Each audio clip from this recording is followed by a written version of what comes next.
படைக்கிறாரு, படைச்சு மட்டும் முடிக்கல, படைக்கும் போகும்பொழுதே ஒவ்வொருத்துக்கும் ஒரு ஒரு அர்த்தம் வைப்பார்.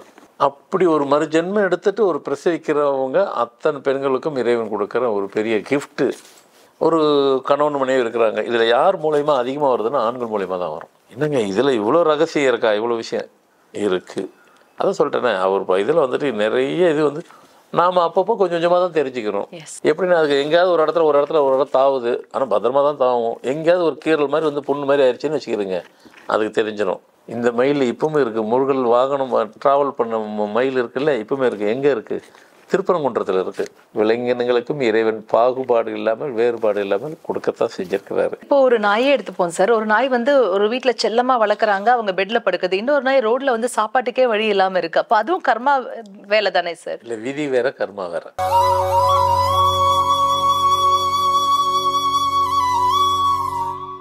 ஆன்மீக உலா அன்பு நேயர்களுக்கு இனிய வணக்கம். உலகத்திலேயே மிகவும் உன்னதமான ஒரு விஷயம் இருக்குன்னா அதுதாங்க அம்மா, இல்லைங்களா? அம்மாவுக்கு இணை யாருமே கிடையாது. தாய்மை, அந்த தாய்மை அப்படின்னு சொல்லும் போது ஒவ்வொரு பெண்ணுக்குமே பிரசவம் அப்படிங்கிறது மறு ஜென்மம் எடுக்கிற மாதிரி தான், இல்லைங்களா? அப்போ அவங்களுடைய வாழ்க்கையில நிச்சயமா இந்த மாதிரியான மாற்றங்கள் ஏற்படும் அப்படின்னு விதியில் ஏதாவது விதிக்கப்பட்டிருக்கா?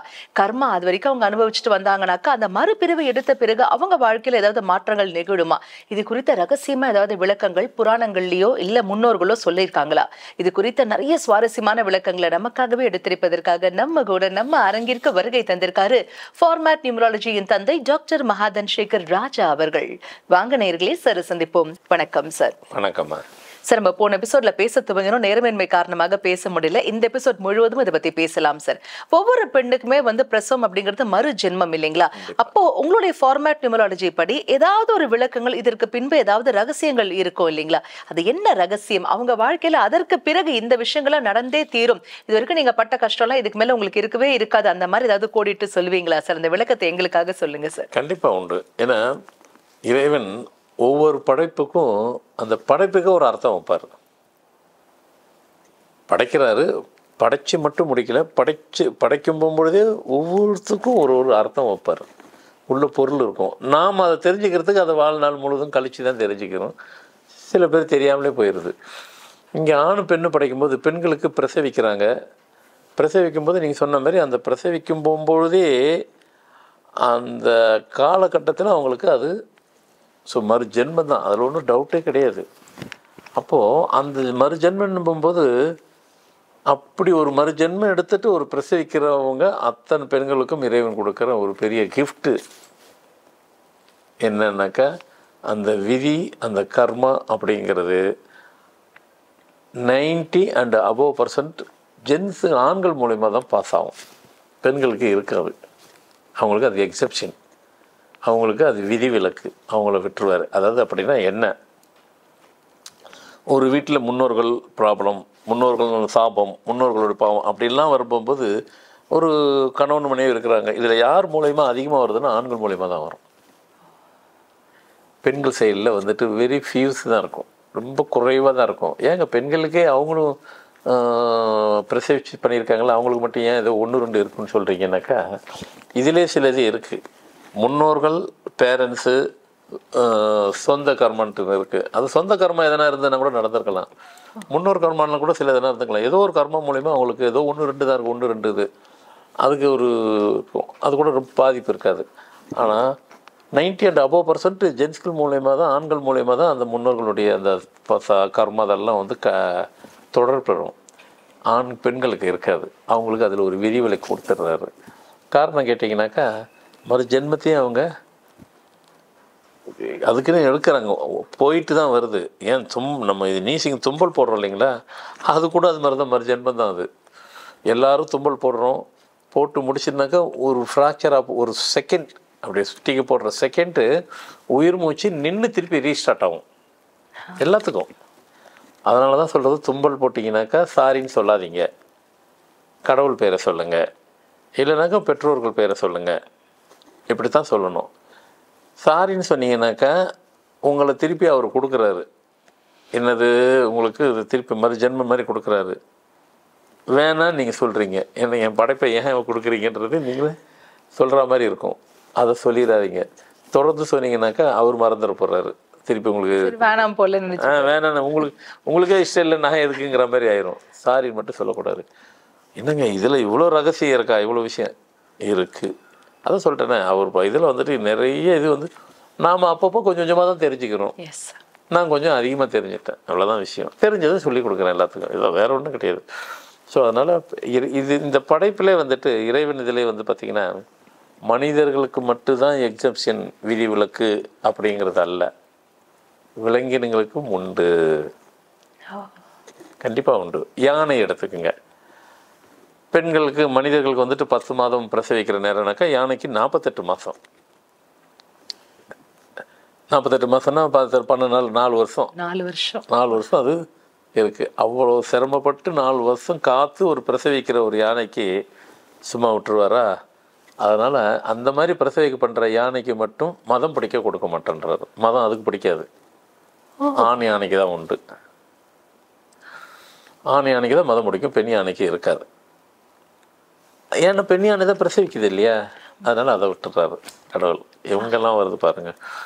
அது மாதிரி குரங்கினம், குரங்கினத்துக்கு வந்து அது பிறப்பு தெரிய போகுது, இறப்பு எப்போங்கிறது மற்றதுக்கெல்லாம் தெரியாது, ஆனால் குரங்கு மட்டும் தெரியும். எப்படின்னா அதுக்கு எங்கேயாவது ஒரு இடத்துல தாவுது, ஆனால் பத்திரமா தான் தாவும். எங்கேயாவது ஒரு கீரல் மாதிரி வந்து புண்ணு மாதிரி ஆயிடுச்சுன்னு வச்சுக்கிறதுங்க, அதுக்கு தெரிஞ்சிடும் இத்தனை நாளுக்குள்ளே நம்ம இதாயிரும் கன்ஃபார்ம் பண்ணிக்கும். ஆனால் பிரசவிக்கிற பெண் குரங்குக்கு அது நடக்காது. அதுக்கு நடக்கிறது இயற்கையாக தான் நடக்கும். இப்படி அடிபட்டு உடம்புல ரணம் ஆகி அந்த ரணம் மூலயமா அதனுடைய முடிவு ஆகாது, அதுக்கு நடக்காது.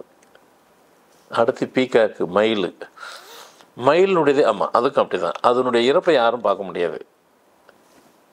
அது பிரசவிக்கிறதும் அதுக்கு வந்து பார்த்திங்கன்னா பிரசவிக்கிற நேரம் வந்து பார்த்திங்கனாக்கா 30 நாள் தான். அந்த முட்டை போட்டு அடுத்த 30 நாளே அது இதாயிரும். அது பிரசவிக்கிறது கூட ரொம்ப அதிசயம். அதனுடைய அந்த இது இருக்கு இல்லைங்களா, அது இனச்சேர்க்கெல்லாம் பண்ணாது. அது மயிலுக்கு மட்டும் அது கிடையாது. அதனுடைய ஆணுடைய விந்து கீழே போட்டுரும், அதை எடுத்து சாப்பிட்றோம், அவ்வளோதான். அதுலேயே அது பிரெக்னன்சி ஆயிரும். உடனே 30 முட்டை போட்டு உடனே 30 நாள் கொஞ்சம் பறிச்சிடும். ஏன்னா அது இறைவனுடைய மயில். அது இந்த மயில் இப்பவும் முருகனுடைய வாகனமே மயில் தான். இந்த மயில் இப்பவும் இருக்குது. முருகன் வாகனம் ட்ராவல் பண்ண மயில் இருக்குல்ல, இப்பவுமே இருக்குது. எங்கே இருக்குது? திருப்பரங்குன்றத்தில் இருக்குது. நீங்கள் திருப்பரங்குன்றத்தில் போனீங்கன்னாக்கா அங்கே மயில் இருக்கும்.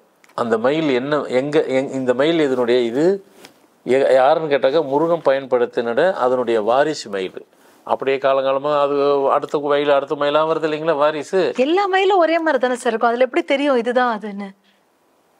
இல்லை, இப்போ நம்ம கூட தான் வந்தோம். ஒரு காலம் இருக்குது, கிரேதாயகம், திரேதாயகம், துவாரதாயகம், கலியுகம் இருக்கு. இறைவன் இருக்கும்போது கிரேதாயுகத்திலேருந்து அடுத்த யுகம் வரும்போது அப்படியே அதனுடைய தொடர்ச்சி வரத்தானே செய்யுது. இப்போது பழனி முருகர் கூட பார்த்தீங்கன்னா நடக்கும்போது அந்த திருமூலர் எங்கே இருந்தாருன்னு பார்த்தீங்கன்னாக்கா பழனி மலை தானே சொல்கிறோம். அப்போ மலை அங்கே தானே இருக்குது. அதே மாதிரி ஒன்றுக்கு ஒன்று ஒரு அடையாளம் இருக்குது. அதனுடைய மயில் அப்படியே தொடர்ச்சியாக வந்துகிட்டு இருக்கு. நீங்கள் அங்கே போனாவே அது இருக்குது. இது முருகர் பயன்படுத்தின வாரிசு மயிலுன்னு போட்டிருப்பாங்க. அது நான் சொல்லலை, அங்கே இருக்குது. இந்த நேரத்தில் அங்கே உள்ளவங்களுக்கு அது தெரியும், உலகம் ஃபுல்லாக தெரியாது இல்லையா. இப்போ ஃப்ரான்ஸில் ஒருத்தர் இருக்காங்க, சுவிட்சர்லாந்தில் ஒருத்தர் இருக்காங்க. ஏங்க தமிழ்நாட்டில் அந்த கோடியில் இருப்பார், அவங்களுக்கே தெரியாது. எதுக்கு அந்த சென்னையில் இருக்கிற எங்களுக்கும் தெரியாது, சென்னையில் இருக்க எங்களுக்கே தெரியாதுங்கிற மாதிரி எல்லாத்துக்கும் தெரியுமானா திருப்பரங்குன்றத்தில் வசிக்கிறவங்களும் கொஞ்சம் தெரியும், எல்லாத்துக்கும் தெரியுமா தெரியாது. அங்கேயே இருந்தவங்களும் கூட போய் மதுரையில் இருக்கிறவங்க கூட போய் பார்க்காதவங்களும் இருக்காங்க. ஸோ எல்லாத்துக்கும் தெரியட்டுன்றதுக்காக இந்த ரகசியம் சொல்லப்பட்டது. அப்போ மயில் அப்படி இருக்குது. இப்படி இறைவன் படைப்பில் நிறைய மனிதனுக்கு மட்டும் இந்த எக்ஸப்ஷன் இல்லை, இந்த விதிவிலக்கல் இல்லை. விலங்கினங்களுக்கும் இறைவன் பாகுபாடு இல்லாமல் வேறுபாடு இல்லாமல் கொடுக்கத்தான் செஞ்சிருக்கிறாரு. அதனால் இந்த விதி கர்மா வந்து எல்லாத்தையும் தொடருதா அப்படி சில பேர் கூட கேட்டிருக்காங்க என்ன வந்து, சார் இப்போ இந்த விதி கர்மாலாம் சொல்கிறீங்க, மனிதனுக்கு உண்டா விலங்குக்கு உண்டா? அப்படி அது ஒரு ஆர்வ கோளாறுல தெரிஞ்சுக்கிறாங்க. மனிதனுக்கு தான் உண்டு, விலங்குகளும் கர்மா எப்படி வரும்? இப்போ ஒரு நாயே எடுத்துப்போம் சார். ஒரு நாய் வந்து ஒரு வீட்டுல செல்லமா வளர்க்குறாங்க, அவங்க பெட்ல படுக்குது. இன்னொரு நாய் ரோட்ல வந்து சாப்பாட்டுக்கே வழி இல்லாம இருக்கு. அப்ப அதுவும் கர்மா வேலை தானே சார்? இல்லை, விதி வேற கர்மா வேற. ஓகே, நான் சொன்னது கர்மா மட்டும்தான் சொன்னேன். அது விதியாக இருக்கலாம், அது வாங்கிட்டு வந்து வரமா கூட இருக்கலாம். வரம் வேற தானே, விதி வரமா கர்மா 3 வேற தானே. அது வாங்கிட்டு வந்த வரம் நீங்கள் சொன்ன மாதிரி அது பெட்டில் இருக்கும். அதை வளர்க்குறவன் தரையில் படுத்திருப்பான், அதை வந்து பெட்டில் படுக்க வச்சுருப்பான்.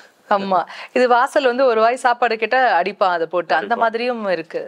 அதனால வந்து அது வாங்கிட்டு வந்து வரோம், அது வரமாக இருக்கும். விதின்னு சொல்கிறத விட வரம் தான் கரெக்டான வார்த்தை அதுக்கு இருக்கும். அதனால் வந்து அது அந்த வீட்டில் வளரணும்னு இருக்கிறதுக்கு எல்லாமே நம்ம சாப்பிட்ற சாப்பாடு கூட எழுதி வைக்கப்பட்டது தான். சாப்பாடு கட்டிட்டு வரோம் பாக்ஸில், அது நீங்கள் உங்களுக்குன்னு நினச்சி வருவீங்க, அதில் உங்கள் பேரில் அன்றைக்கி ஒரு வேளை எழுதாமல் இருந்தால் நீங்கள் சாப்பிட மாட்டீங்க, மற்றவங்க யாரும் சாப்பிடுவாங்க.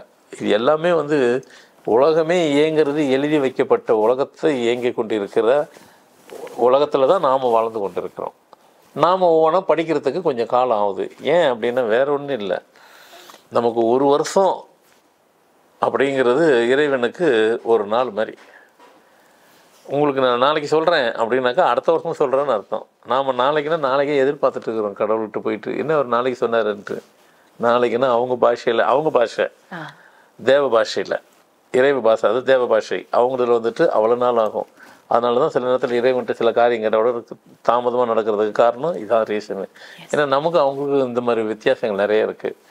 ஸோ இன்றைக்கி கொடுக்கப்பட்டது எல்லோரும் அதை ஃபாலோ பண்ணுவாங்க. நிறைய விஷயங்களும் இது வந்து ஃபாலோ பண்ணுறதோட தெரிஞ்சுக்கிறத விட நிறைய சிலது நம்ம ஃபாலோ பண்ணுறது சொல்கிறோம், இது தெரிஞ்சுக்கிறது சொல்கிறோம். நினைக்கிறேன் யூஸ்ஃபுல்லாக இருக்கும்னு நினைக்கிறேன். நிச்சயமா சார், அற்புதமான பயனுள்ள விளக்கங்கள் எங்களுக்காகவே பகிர்ந்துக்கிட்டீங்க சார். கொடான கொடி அன்பு நெஞ்சங்கள் அனைவர் சார்பாகவும் மனமார்ந்த நன்றிகள் சார். ஆன்மீக உலா சேனலை பாருங்க, மறக்காம லைக் பண்ணுங்க, ஷேர் பண்ணுங்க, சப்ஸ்கிரைப் பண்ணுங்க.